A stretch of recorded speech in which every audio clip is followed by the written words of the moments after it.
Rainollon here. Today's another build showcase, and it's the Keratinos. So let us immediately start. Let's start with the mods first. So the mods I'm using are my Keratinos, Vermilion Storm. It's the stance. It's a quite nice stance. You're constantly moving forward. You're constantly DPSing. You're constantly spinning and doing AoE damage. It's really nice. I will highly recommend. Condition Overload, which gives you plus 80% melee damage per status type affecting a target. This is going to help you with single target DPSing and clearing.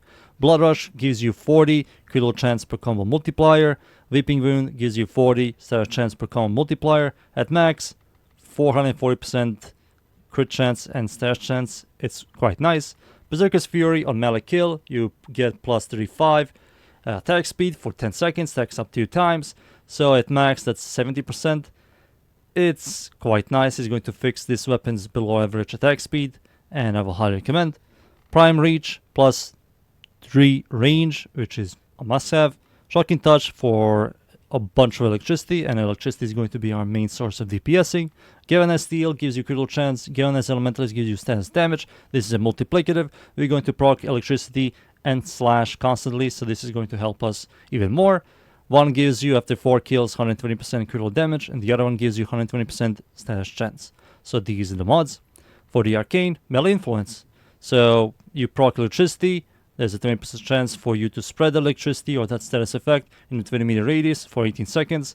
So you're going to have a pretty nice clear with this. For the passive is quite nice. What it does is once you reach 12x and you heavy attack, you get additional plus 2.8 meter range for your melee attacks for 3 minutes, which is really good. And this weapon's range is not that great, but with this passive is good. Attack speed is below average, but we fixed that with Berserker's Fury. Range is whatever, but with this passive it's good.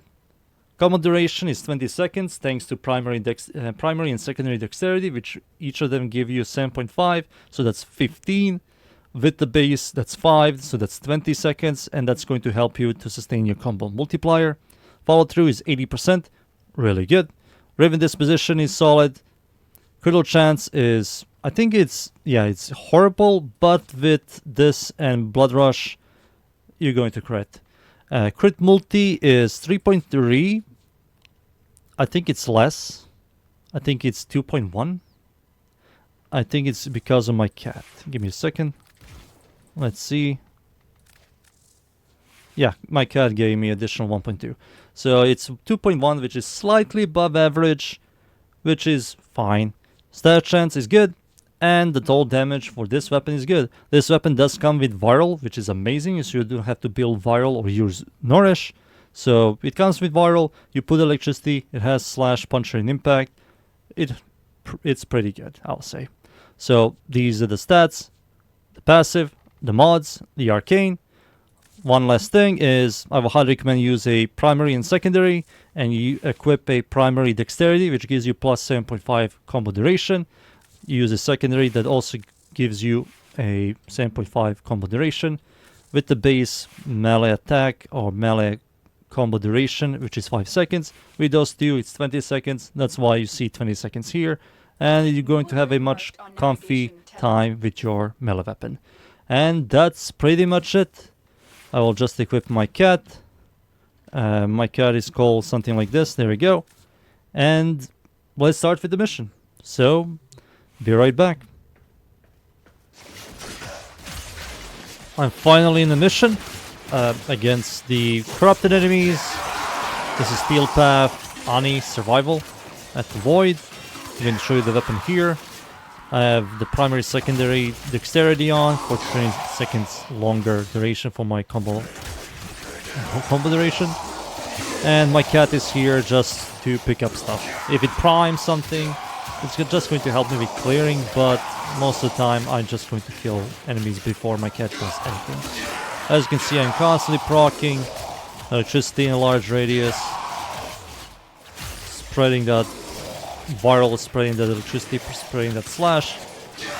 Now once I reach 12x, which I did, I will melee attack or heavy attack, which is middle mouse by default, and as you can see, my claws are now much bigger, which means bigger range, which means more damage, and which means easier influence proc.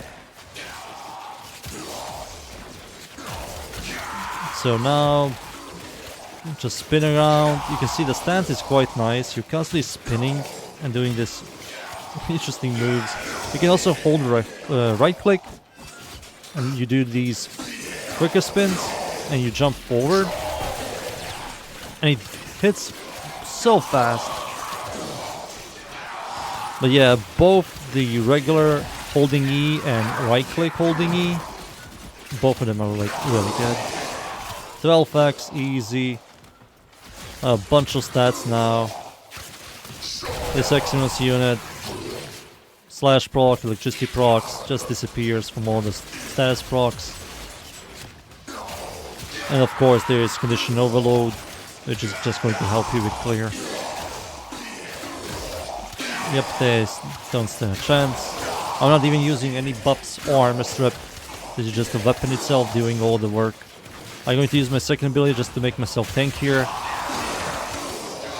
Soon I'm going to use my first ability and Nourish to give myself more damage overall.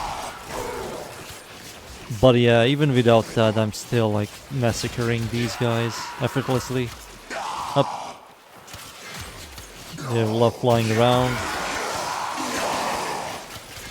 Yeah, it's just straightforward, very easy, very simple. Nothing here. Let's see what's over here. Oh, this one is nice. This is a nice place to grind these enemies. They have this place here to spawn. They have here to spawn as well. Yeah.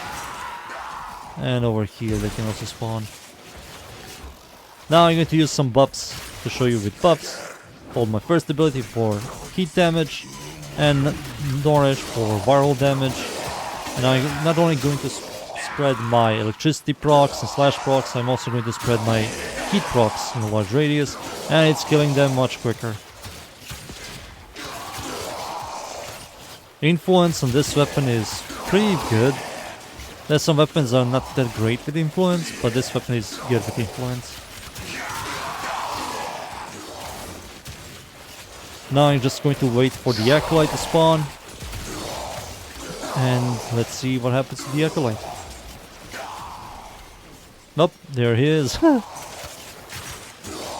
Alright, here he comes. Malice. Where are you, Malice? There you are. Yep, I'm just going to leave him alone. He's going to die from all the slash procs and electricity procs. Both of my buffs despawned, so it was just the weapon itself doing all the work, and he just despawned. Heavy gunners, no chance. I saw 128,000 damage tick from something. Didn't see what exactly it was. But yeah, this is a pretty solid weapon. Heavy attack to get the beautiful range increase. We can easily get 12x. I'm already at 7x. Soon 8. There it is. The enemy density is just quite nice. It's survival in the end of the day. But yeah, there we go. 12. And I have massive range and always maxed out in my combo. Stash chance, Weeping Wound, and Blood Rush. And yeah, that's pretty much it. The Keratinos are like one of the better claws, I will say. For me personally, I think they're the best claws. Maybe Garuda has the best claws, but something that everybody can use. Keratinos is just the best one, I will say. And let me just extract. I'm finished here, and give me a second.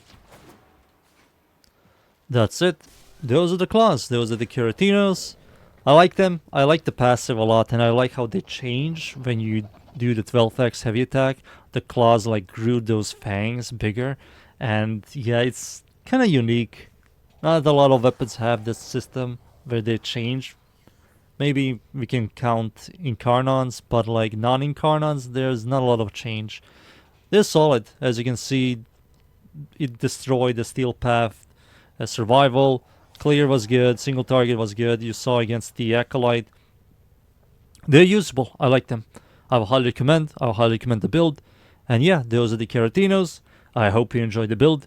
Thank you everybody for watching. Leave a like, sub, and see y'all next time. Thank you. Goodbye.